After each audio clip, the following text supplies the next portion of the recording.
Hi, welcome to the Gemhawks YouTube channel. This is your easy cab wrapping project pack, limited edition, private tutorial video. Thank you very much first of all for purchasing one of my project packs. I'm very grateful for your support and I'm hopeful that you will find this an interesting and easy to follow tutorial to support the project pack that you hopefully have got by now in your little hands. So let's start off by looking at what we're going to get in the pack. As ever, I have used one of these reusable envelopes which have a grip seal fastening rather than an adhesive strip, which means that you'll be able to reuse them time and time again. They're actually quite attractive and you can use them for storage as well. So let's have a look inside and see what you've purchased. The Easy Wrap Cabochon pack comes with 4 different choices of gemstone, and I hope that you love the piece that you have received. So let's have a look in the bag and see what has come through. So you will first of all find that you have got a couple of the heavier gauges of wire, you've got a lighter gauge wire, and you've also got a segment of crinkled wire ready to be used. In addition to which, you've got a little tissue wrapped cabochon, which I hope, as I say, that you really love. So we're going to open that up and see what we've got in the package. So we're going to work today with a lovely rose quartz cabochon. And you will have seen a description giving you an idea of the kind of dimensions that you're going to receive. They're not all exactly the same, but you will have a minimum cabochon size to work with.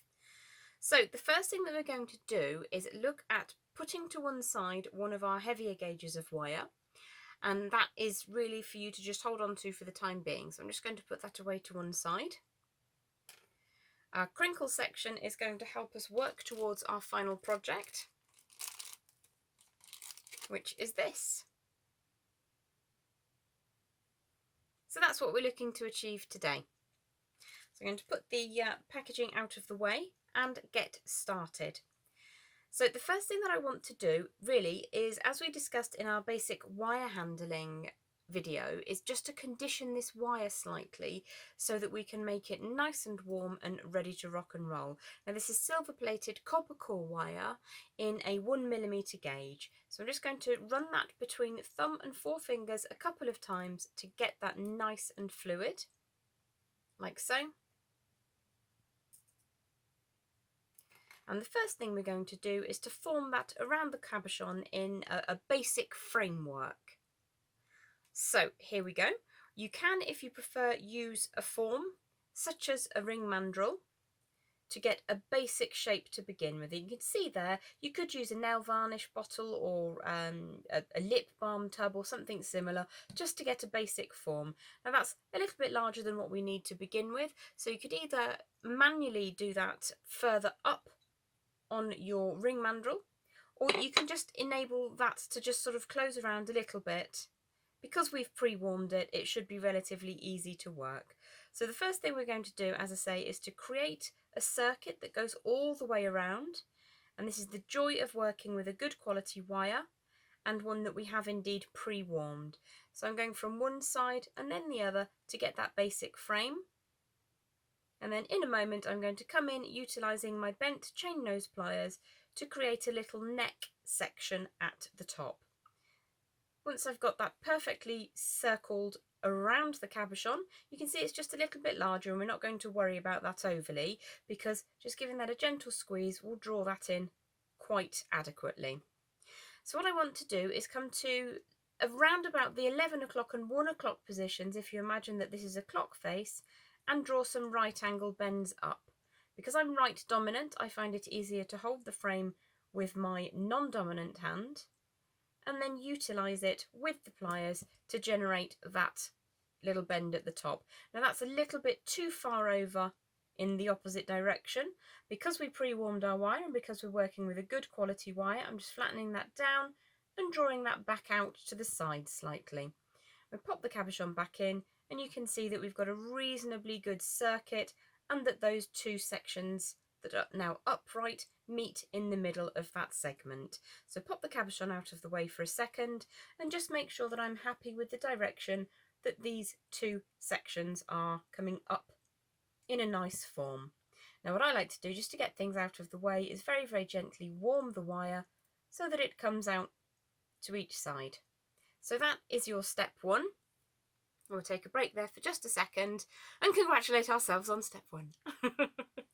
The next thing that we are going to do is to form the crinkled wire so that it fits inside the frame that we've just created. So you have slightly more than you will need in an amount of the crinkle wire.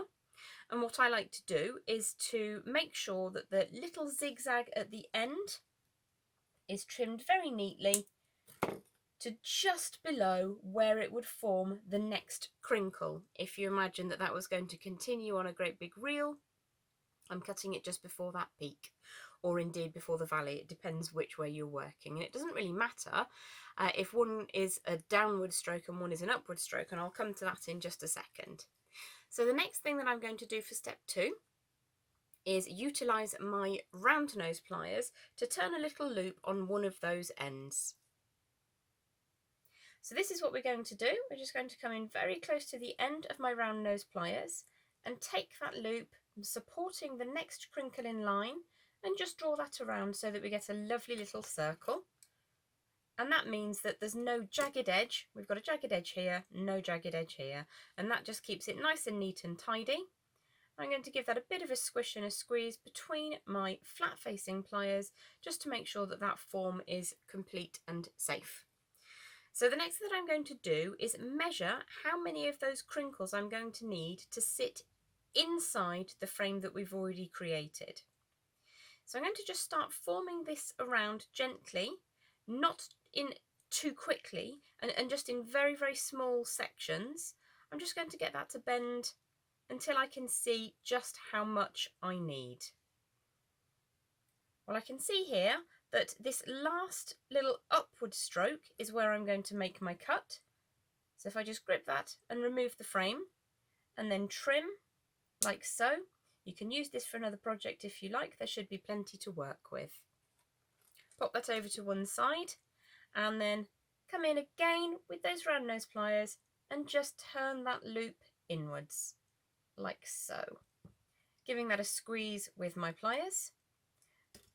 And we're now going to just make sure that the zigzag inner section we've created sits quite neatly, like so. So that's a reasonable approximation of the oval shape that we're working with, and I want to now sit that down inside like so. So I'm quite happy that that's going to work pretty well. So I'm just going to pop that down for a second. Now, if at this juncture you decide that you would rather see symmetry with these loops, at the moment you can see that one goes in this direction and the other one goes up and under. If I was being incredibly fussy and I wanted exact symmetry, what I would do is trim away that loop, flip the design over, come back in with the round nose pliers and flip that over the top. So all we've lost in terms of size is one zig, not even a zigzag, just a zig. I'm going to give that a squish so that it's nice and flat, and you'll see that when that sits inside the frame now, you have perfect symmetry with that design. So that's entirely up to you whether you want to go for filling the frame or whether you want to have that perfect symmetry. If I show you the piece that I made earlier, they're symmetrical but they are wider apart, which is fine because we can add this little coil on at the top just to make sure that that's nice and secure later on. So pop this out of the way. In the next section we are going to put those two pieces nicely together, and to do that we'll be using some of our 0.4mm gauge, which is the finest gauge you'll find in the kit in the project pack. So to create safety in transit, what I've done is just wound these around slightly so that they don't all kind of come unsprung whilst you are in the process of receiving them. So I'm just going to wind those open and give them a little bit of a smooth. What you can do is reutilise one of the little bags that your project pack arrived in. And we're just going to unwind a couple of turns of this 0.4mm gauge and then pop the remainder inside the bag. Now it means it's a little bit rustly, but it does mean that it's nice and secure and it doesn't kind of get all messy and crinkled up. So that's now safely in the bag, ready for the next section. So I've got a loose end here. I'm just going to run that 3 or 4 times between thumb and forefinger to make that nice and smooth. And what I'm going to do is draw the 2 segments that we're working on together. And I'm coming down about 4 inches from one end, and I'm starting 2 valleys in from the end. I'm wrapping all the way around both the crinkle section and the outer frame, and then I'm posting the end as it comes around, so that next we're wrapping just around the frame, then around the frame and the crinkle section, like so, and then the last pass goes all the way around the frame and through that little loop that we created at the end. And then what I'm going to do is take the tail and wrap it twice around just the frame to secure that into position. So I've gone for 3 times there, it doesn't really matter, twice is plenty, but 3 times is fine too. Now what I want to do is make sure that I have enough loose 0.4mm gauge to continue winding these 2 pieces together. So I've got here wrapped around the crinkle section and the frame, so my next wrap needs to be just around the frame and then around both, and just continue all the way around until those 2 items are tied securely together. So just need to make sure that we're doing 1 and then both, and then 1 and then both. If that's getting away from you, you can just bring that in ever so slightly, very, very gently. Always be respectful of your wire and it will respect you back. So continuing around the frame, and you can just move that slightly if you need to, until we have tied all of that together. And then we're going to cut the wire now about 1 inch to 1.5 inches from the segment that we're working on. Now you can use your tools to help if you like. You can see my last wrap here is going around the frame and the crinkle wire. So I'm going to pass that little end section up inside the loop at the other end so that we can wrap the 2 sections together all the way around the frame, and then just take that tail around until we get those 2 segments nicely put together.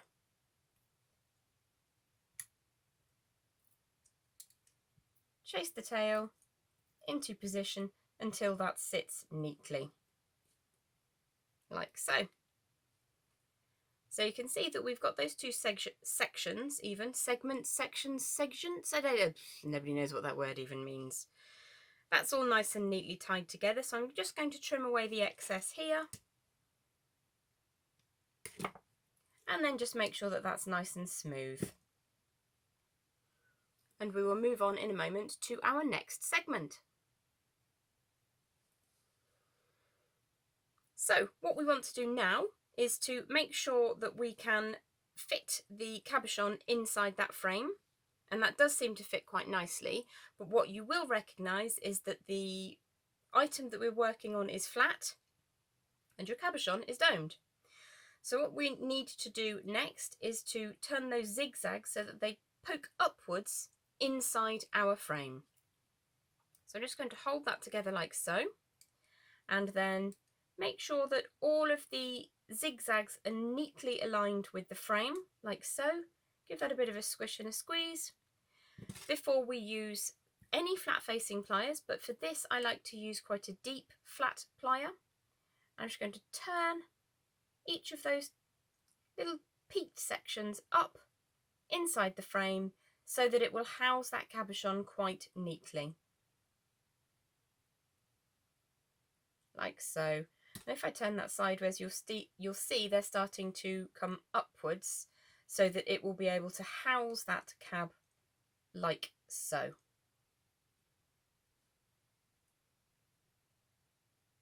Wonderful. So the next thing that we're going to do is to ensure that we can encase that at the back, but also I want to put a little bit of weaving to create a nice pleasant neck on the design for you. So I'm just going to pop these things down now, and we will then move on to the next step. So for our next stage, what we're going to do is weave a little bit of the neck to create an attractive bail for your design, so you can use it to thread on quite thick chain or on ribbon or thonging, however you really want to wear that. And we're also going to show you how to put the cabochon securely in and corset the behind up for you. Okay, so the first thing we're going to do is just loosen off the bag that houses our 0.4mm gauge wire, like so. We tidied that away earlier. I'm just going to open that up and free off a good, let's go for around about 8 to 10 inches of wire. You can pop that 0.4 back in again at this stage, just to keep it out of your way and to stop it from kinking. So as I say, we've got about 8 to 10 inches loose there to work with. We're going to put the cabochon over to one side just for a moment. We're going to flip the design face down. You can see that we've got that nice doming going on with those little crinkles, which are going to keep that cabochon in at the front. So I'm going to find the section which is about 8 to 10 inches from the cut end, and I'm going to wind this 3 times around one of my uprights in the neck section of our pendant. So it doesn't have to be right on the angle that we created to begin with, but that's where it's going to slide down to in a moment. So I'm going to go once all the way around, twice all the way around, and then a third time all the way around down the centre. So you can see at this stage that I've gone all the way around 3 times and then down in the middle. So I'm going to bring these two side by side, and just need to make sure that those 2 upright segments we worked with earlier are parallel. So you can just take a second with any flat facing pliers to give those a bit of a squish and a squeeze to make sure that they're like railway tracks side by side, nice and flat and parallel. Draw the wrap section that we created all the way down on the one side here. Bring those 2 quite close together and see how much space we have available to us. So you can see that actually we want these to be very, very close, because it means that our cabochon is going to be nice and safe. If you find that holding it apart like so makes the cabochon sit neatly but still safely, you can weave them a little wider apart. But because this is quite a deep cab, I want that to be relatively close. So it's really the depth of your cabochon is going to impact on how much or how loose that can be. If it's a very shallow cabochon, this one is obviously quite deep, then you can have this slightly wider apart and work with more space. But because it's a deep cab, I'm going to now take the tail down the centre. I'm just going to push these apart slightly so it's easier to work with. I'm going to take that tail all the way around, down the centre, around the outside, and then 3 wraps on the, which is the upper strand at the moment, 2, 3, down the centre and around to the lower. And then we're going to go 1 and 2 and 3 down the centre, all the way around the upper once, twice, 3 times, and then continue until we get, let's say, 1.5 inches, 1.75 inches of woven bail area. So let's just see how far we can get with the wire that we have available. 2, 3, swap, 1, 2, 3, and swap sides, 1 and 2 and 3. With the magic of video, I'm just going to continue doing this, but you don't have to watch until we get to the end. Once you've completed winding the wire backwards and forth to create that extended segment that you can use for a bail, what we need to do is work out how to sit the cabochon securely in the main framework. So what I'm going to do to begin with is just loosen the wire that we popped away in that little closure bag, the 0.4mm gauge wire, and we'll take it from there. So I'm just going to open the bag like so, pull the wire free, and just smooth out that first little section so that there's no kinks remaining. So you can see that we've got some lovely doming work going on with the zigzags here. And we've got the wire, we've got a nice long tail of wire just coming over the back ready to be used. So I'm just going to make sure that the cabochon front is nice and polished, so that's clear of any smutty fingerprints or finger marks that I probably put when I was bagging them up for you. So we're going to let that sit inside the frame and draw the wire all the way down to the bottom. Now the first pass is always the most nerve-wracking, so I'm just going to put the wire around just that outer section of frame and allow that to come back up and inside. So I'm just going to pull that gently. Now this is the point at time that things normally kink, so I'm just going to open that out and very carefully draw that around. So you can see that the tail of wire has gone all the way around the outside and then just up inside only the frame section. And I want to get that nice and tight so that the cabochon will sit firmly and securely in position. You do have options as to how you want to go back and forth. You can just like kind of zigzag from side to side if you like, and then have a single pass going all the way down, or you can be quite artful and kind of switch that up. It really is entirely up to you. So I've got that tail of wire again, and I'm going to draw that around the outside of the frame and then back inside that frame wire, just supporting it with my non-dominant hand whilst I bring the tail all the way around. I'm going to give that a little bit of a pull there just to make sure that this is nice and tight. So you can see I'm using my non-dominant hand to support that and then just pull that through. You don't want to push the back of the cabochon too firmly, because what might happen is you can possibly deform those little zigzags and pop the whole thing through the front, and you don't want that to happen. So I'm just going to zigzag backwards and forwards a few times until I feel sure that this is nice and secure. So across the back of the cabochon, take the tail up, and I'm just passing it around just the external frame wire, not any of the zigzag sections, supporting that across the back of the cabochon whilst I bring that into position. And again, not pushing too hard at any point here, just keeping things nice and firm. So tail of the wire around the external frame, support with my non-dominant hand and draw that into position nice and firmly, back up the other side and then around that frame one more time I think. Just push that through any aperture that you can find, supporting the wire as it passes through. And you can see we've made a lovely kind of a star-shaped design. You could really do whatever you want at this stage. I'm going to do a couple more passes I think, just to make sure that I'm happy that that is nice and secure. Push that up inside wherever you can find a place where it will come through. Support the wire and pull that into position. I think I might take that down one more time to the lower section, around that frame wire and back up. Whoops, just grab hold of that tail there and pull that through, and then back up to the top. Now because I started on the right hand side of the neck as we're looking at it, I think I might finish on the left hand side. But what you can do just to draw that together is pass the wire underneath. It really is entirely up to you where you take the tail of wire and bring that all the way around. That just ties everything together quite neatly. And I'm going to finish off by wrapping 2 or 3 times around one of those side pieces. So that's once, back up again through the centre, twice, and then I think I'll bring that through one more time. So just around that frame wire as it becomes the neck, pull that into position, supporting the frame as I pull that last little bit through, and then being very, very ultra cautious with my flush cutters to trim only that residue away.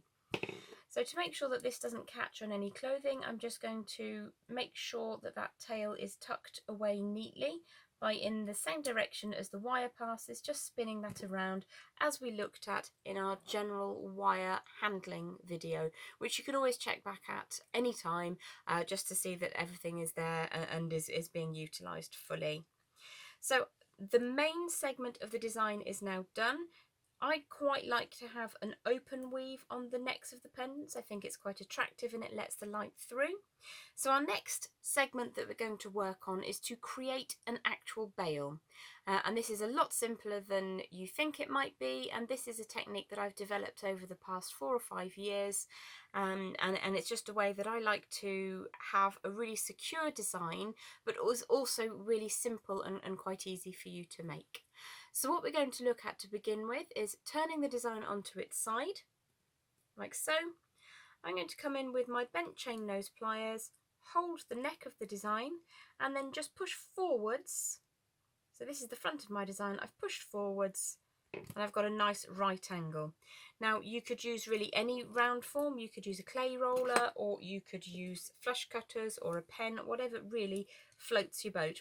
If you are going to use a set of bail making pliers, do be careful that you don't put too much pressure on the handles, because what can happen is you can squash the wire and cause it to move out of its neatest position. And because we've worked quite hard on making this really pretty, let's try and keep it as pretty as possible. So I'm just going to turn the pendant on its side so you can see precisely what we're doing. I think I'm going to use the middle of the bail making pliers today, but you could use a pen, as I say, gently supporting that and drawing the wires around until they sit parallel with the back of the pendant. Now I'm just going to remove very carefully those bail makers, and I've got my lovely 2 tails of wire, and I'm going to turn those both outwards, one to one side, one to the other, and just gently push that bail into position so that it sits nice and neatly above the design. So one of these wires I'm going to draw all the way around the front and draw that around twice, so once and then twice. Actually, because I've got quite an extended neck there, I'm going to go for a 3rd time and just push that into position. Ignore it for the time being. My second wire, I'm just going to draw across the front once. Make sure that that's neat and tidy, just very, very gently giving that a squish on the side like so, all the way around the back, making sure that that sits neatly, and then finishing off going in the opposite direction to my lower wire. Now to finish off, I would just take a few minutes to make sure that I'm happy with the way everything is sitting. Now my bent chain nose pliers get used for all sorts, and I'm just going to use them as a bezel pusher at the moment, just to flatten down that last little zigzag. Now these 2 last sections that we're going to look at working at, one is quite decorative and one is quite useful to the form of the pendant itself. So for the section that comes across the front of the pendant, this actually is like a double duty security feature, and it helps to keep the cabochon nice and secure and nice and safe in its position, especially if you're working with a deep cabochon as we are today. Just going to push that so that I'm happy with how that's all set. Now the wire will have cooled slightly, so I'm going to run that 2 or 3 times before between thumb and forefinger, and I'm going to trim that to about 2.5 to 3 inches. And beginning with my round nose pliers, I'm going to put a little coil on the end here. So I'm going to start quite close to the end of the tip there and just draw that around very, very gently, one bit at a time, until I get the lovely start of a coil going on like so. Switching to any flat facing pliers, I'm going to start allowing that coil to form. You could have that completely closed, or as I'm doing now, just very, very gently allowing that to form in a more open spiral or more open coil, however you prefer, and just drawing that gently across the face of the pendant so that it can be a dramatic or a delicate feature dependent on how large you make that, and just push that into position so that it sits as a nice addition to your design. On the other side, I've got the wire coming off in the opposite direction. I'm going to trim that to around about 1.5 inches to 2 inches, and I'm going to make a closed coil like so, again quite close to the tip of the pliers. Draw that around like so, and I'm going to make this one completely closed, so give that a squish and a squeeze, and then very, very gently, little by little, I'm just going to form that coil so that it sits in front of the neck of the design, just hiding and strengthening as we go, and then give it a very delicate little push down so that it fits into position, And there you've got a variation on the design. So you can see on this side it's completely closed weave and quite a large bail. So if you want to achieve that precise look, then what you can do is add a little bit more wire to the upper side of your design. You can see that we have quite a little bit of residue from what has been provided in your project pack. So you could, if you wanted to, make a really large oversized bail, in which instance go for around about 16 inches or so of wire when you start creating that zigzag bail at the top. Or you can have a slightly more open design as we have created here. Now, if you want to just take a few seconds once you've finished, just to make sure that you're happy with the form and that everything is sitting fine. I'm actually really quite pleased with that, and we've done that in less than half an hour, really. So I hope you've enjoyed the demonstration. I hope you love the gemstone that you've received. As I say, there are 4 choices. We've got rose quartz, we've got a dyed agate, we've got a black dyed onyx, we've also got a limited run of beautiful ruby zoisite, and it's the most gorgeous ruby zoisite I've seen. So let me have your feedback, let me know what you think, and I look forward to being with you again very, very soon. Thanks again for your support and for purchasing a Gem Hawks project pack. Bye bye for now.